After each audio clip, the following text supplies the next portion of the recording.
reflection. That's what they're saying. So, And Lagos is very fun now. We have two commissioners of police. is it true? Reportedly. Or one Allegedly. says, allegedly, yes. They say one is supposed to hand over to the outgoing. Okay, I'm not aware. The incoming. No, he got a call. The allegedly former ADC to Tinubu, the new guy. The new guy is around, and the old guy says, I'm still in charge. Okay, maybe because there was a vacuum in the IG. Maybe the new IG will now straighten the issue now, probably. And let's talk about the new IG anyway.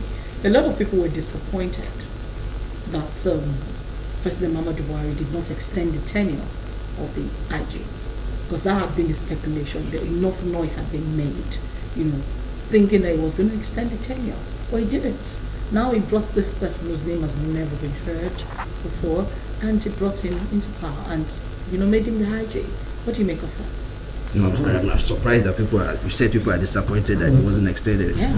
People actually didn't want him to be extended because the performance of the last IG was below average, way below average. There are some bright spots in this last from Abba Kyari, the Super Cup amongst them. Was able to catch the kidnappers, and a bit of stuff.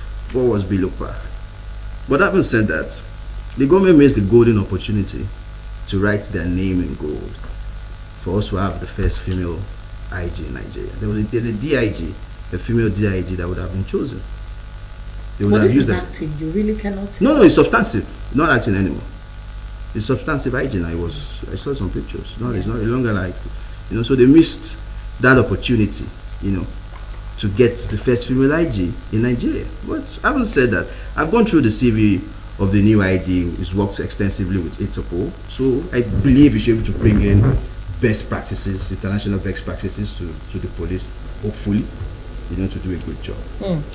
But fundamentally,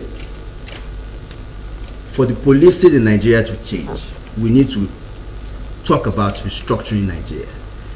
A state like Lagos has just 28,000 police officers for almost 20 million people.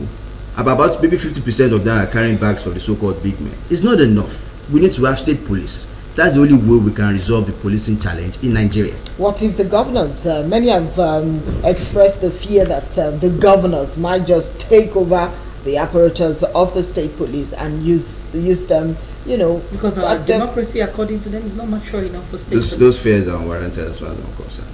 Nigerians, the world has moved beyond that.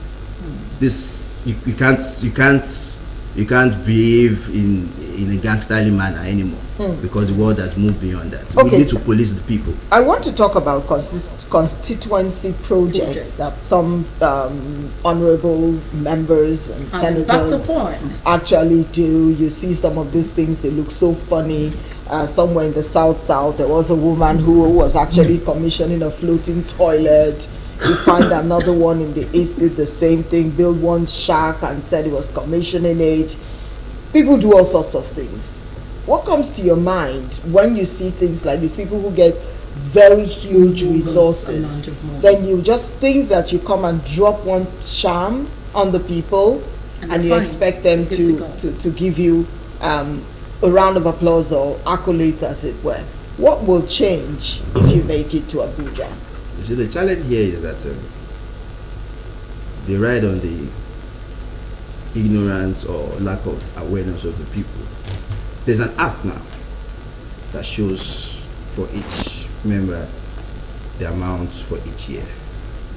What I'm bringing to the table is to let people know that this year the allocation for this constituency is 200 million. There you go. So they can ask the question, because most of the people don't know that this guy has collected 200 million and he comes and do 5 million stuff and they're happy.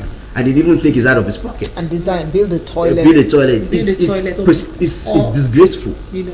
Do a bowl in an environment that already. Even some don't even do at all because the people don't even know. They use their constituency, they use their words because they need to put in the budgets. The way the process is that you need to put the name of the location, the project, everything. You need to put in the budget. So they use some people's. So by the time you even ask the people that, do you know that your name, your word has been used to collect X amount of money? They're not aware. Don't know. So there's an app now being built for people to get to aware of what is going on in terms of constituency projects. The awareness is where the challenge is, because once the awareness is there, they can challenge them, they can ask questions that, oh, guy, you've collected my 200 million, where is it? So that's where the issue is. And funny constituency projects that we're even talking about. We're talking about boreholes that are not needed. We're talking about schools, dilapidated buildings that... Those ones even try. Most of them don't do anything. They just collect the money. That's why you see some of having enough resources to move from House of Rep to contest for governorship, because he has made so much money. So the people truly need to be aware. Yes. Well, we get some time on the show. You want to join in the discussion, what you can do is send a text message to the number 0906-0005748. Text message. Text to that number. You have a question for Mr. Kasumu, the House of Rep candidate on the platform of the SDP for Mushin Constituency 2. He's talked about some of the things that he would like to do, as it were, peradventure, when he makes it, let's put it that way, when he makes it to Abuja, as it were. So put your question. Are you from that constituency? You want to talk about it? Are there issues that you're facing in that area? Put that question across to him. Send it to 0906-0005748. When you do, remember to always include your name and where you're sending it in from. So much is going on. The people have become so aware, as you've talked about it. Campaigns are not going. Have you been campaigning? Have you been going around talking to the people in that? Yeah, I've been talking, but we're starting a full-fledged campaign next week. So why so next you've not week? been campaigning? No, we've been engaging them. I'm saying we're starting the full-fledged one next week. Campaigns. Yes, so making the noise and the noise part of it. The noise part doing of the on the ground. But I'd like to, talk about this particular thing that you just mentioned. We went from constituency project, and you said you're a lawmaker going to the House of Rep to make laws. Which is going to stand out for you? What are the areas you're looking at when it comes to lawmaking? My major passion is health. Nigeria is one of the few countries that you pay out of pocket for health. There's an health insurance, so-called health insurance scheme that nobody's aware of. I don't know how it works. There were some issues with the guy there. He had that issue back and forth. So those laws needs to be looked at holistically. A lot of people, the few people that have health insurance in Nigeria are those in the formal sector. But the large chunk of us are in the informal sector. They need to get the informal sector into this health insurance. That's why you have people having kidney disease. They now have to go for raised funds, donation. Despite the few countries in the world, we have this done. And the second part about health insurance is those funds help fund the health industry.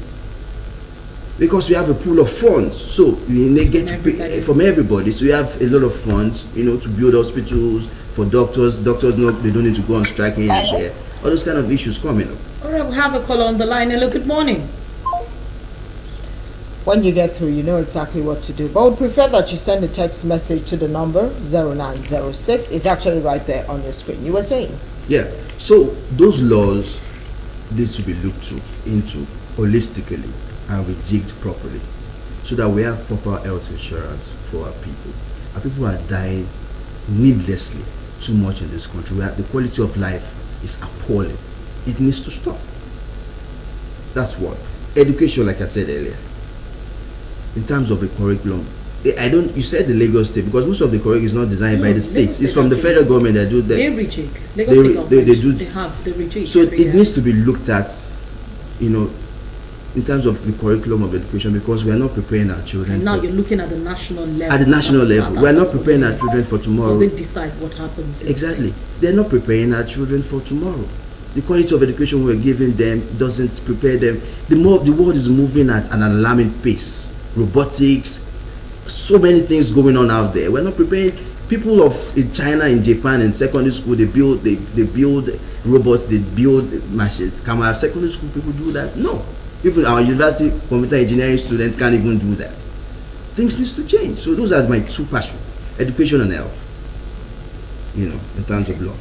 Do we have some messages right there? Not really. People are just trying to call into the phone. You're not meant to call in. What you can do is send a message send a message to the line and we'll read it out to Mr. Kasumo. Hopefully he can provide an answer. People just like to call into the show. Someone is actually calling. Don't call into the number. All right, we'll find out who's here. Hello, good morning. Good morning. Good morning. Yeah. It's Chris calling from Lagos. Your television set. Could you turn down the volume on that television set, please? Okay. Thank you very much. Yeah. Let's All go. right, so let's talk. Hello. Well, with you, just go ahead. You have a question for Mr. Kasumo? You have a question? All right. I'm sure he just wanted to call in, or maybe something happened. We lost a call there. Yes, talk about health. We need you to hammer on that. You said that's your passion. What area exactly would you be focusing on? In terms of health insurance, we need to holistically bring people in the formal sector into that scheme, because the large chunk of our people are in the informal sector. The farmers, the traders, they need to be brought in. So we don't have issue of paying out of pockets. But don't you think that's under the purview of the state government? No, Looking no. at what the state government in Lagos, for example, is doing with LASRA and then the Lagos State Health Insurance Scheme. I'm not aware of any Lagos State insurance scheme. They just brought up something like that in 2018, and they're Oh, looking at 2018. everybody, and they're looking at everybody coming under that, under that window, so that it can benefit a lot of people, because NHS It's a good is idea. obviously It's not. limited. That's why we need to bring that energy, rejig the law there and make it work. Yes, it actually should be from the state, like we're saying, the devolution of power, because doing it from the federal government. But as it is now, we've not been able to change that. We need to work with what's available. We need to rejig the laws of NHIS and bring everybody on board. If it's even 100 naira, people are willing to pay monthly, whatever it is, to bring in a pool of people, of funds, so that when they can go to the hospital and get treated. All right, before we go, Tommy, it would make sense to actually talk about this issue of remuneration, this humongous salaries that they earn in the house, as it were. People are still thinking. Many people have called that these monies should be cut down, reduced to, in fact, the barest minimum. Why can't they be on a minimum wage as it is? Let them be on the civil service scale. Okay. Because you didn't talk about that. You said 70% of what you earn. The ideal is to go there and propagate that it should be reduced. I'll be a lone voice in the wilderness. It's not going to work. I'm a realist. So instead of going there and saying I'm going to change it, why don't you channel those funds to the people that own it? It's not my money. It's the constituency that owns those funds. No, we're even talking about the salary. The salary is unconscionable. It's thanks to Sani Uba. It was one that even gave us some insights, because it was very secretive. Nobody got to know. Thanks to Sani Uba that gave us some insights about what the senators earn. We don't even know what the House of Rep earn. We don't have. It's still very fuzzy. It's in the country of the poverty capital of the world, and you are earning such preposterous amount of money. And yet 30,000 naira minimum wage is an issue. Is a challenge for the government to pay. Well, some have said that they should think about putting, the House of Rep members, senators, put on them a scale, on a scale. salary scale. Is it possible? Have a political Is it scale or possible? Is it possible to demonetize politics in Nigeria? That's the ideal. That's the utopia. But it's going to be a long shot to get it, because some people have had access to obscene wealth. In Lagos State, people have been government for 20 years. PDP was in for 16 years. They have access to obscene wealth. So for you to be able to say you want to demonetize this, except you're going to get all those money out from their pockets, because they have access to money.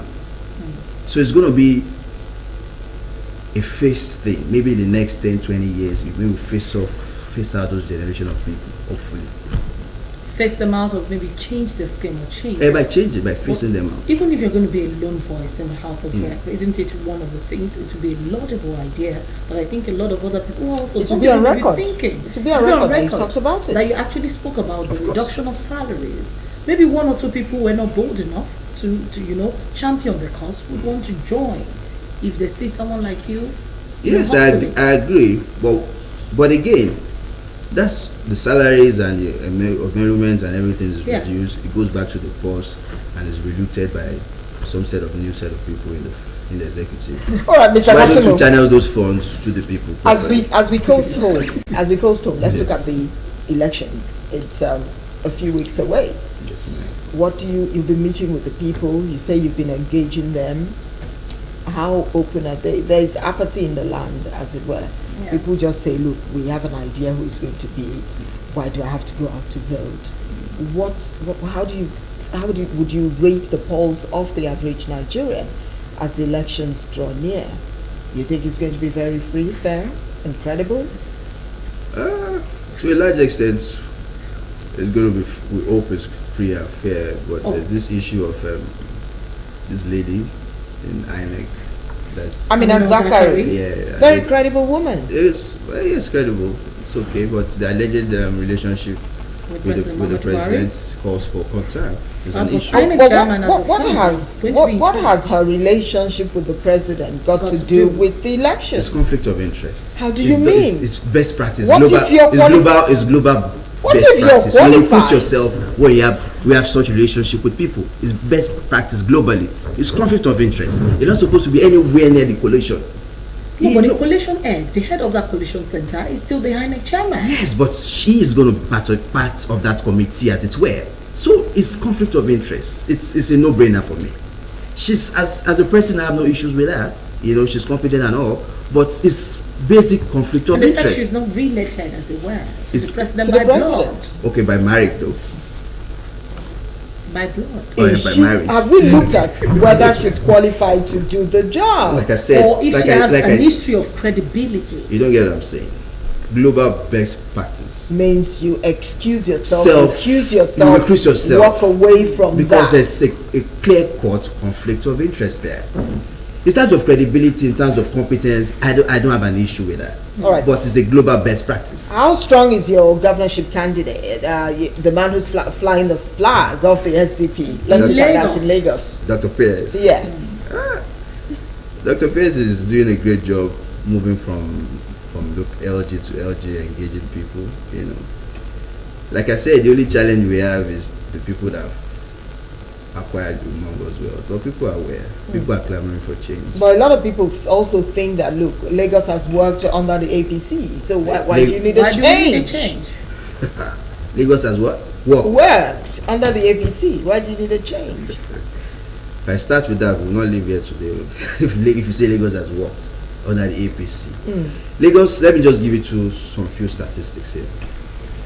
Lagos has the highest revenue in terms of IGR in the state, in LG. Lagos has the highest debt rates. I was going to have that. Exactly. So the combo of those two, in terms of resources, about 7 trillion in the last 20 years. Now do a comparison of those figures in terms of infrastructure you have on ground. Most of the inner cities, the inner roads are in comatose. Yes, you see the major roads, most of the inner roads are in comatose, they are non-existent. Most of the developments you have in the inner cities is done via self-help, by the CDAs. Are you telling me Lagos is working? In terms of the resources that's been accruable to Lagos in the last 20 years? Come on. So I think he needs to make this visit again so that we'll talk about Lagos. And I'm hoping that Dr. Pierce, Yes, Dr. Pierce needs to be come. on the show so that we'll talk about Exactly. some of these issues. But we thank you so much for your time Thank you this so much morning. for having We me. wish you for well, coming. and I'm watching you. If you make it to Abuja, I will be the first. Of course, to I'm on meet record. us. I'm on record. 70%. I'm on record. I'm on 70%, record. Yes. you said. Yes. So what Of what your it total is earnings. Yes. will go back To to the the trust people fund. To the who trust fund. sent you. Exactly. The It's trust their So fund. we'll hold you to that. Yes. We Thank you so definitely much for will. coming. Thank you. All so right, we need to go. Thank you so much for being a part of the show this morning. Tomorrow will be another day. You can get to join us bright and early. That's at 8. Yeah, at 8 o'clock. Friday will be interesting. Tomorrow will equally be interesting. And I'm sure you don't want to miss out on this. You People don't are want to still miss calling. out. You don't Yeah, need to so call much. the line. Don't call the line, okay? Not to worry. Send the message. We'll Don't forward call it us anymore. to Mr. Casimo as And it then were. you can also send us your messages. What is happening in your environment? You want to tell us about the refuse and you want us to call the attention of the authorities. So Rich, you want to tell us about that road that has been abandoned, or a canal, or maybe it's a drainage that was, halfway constructed.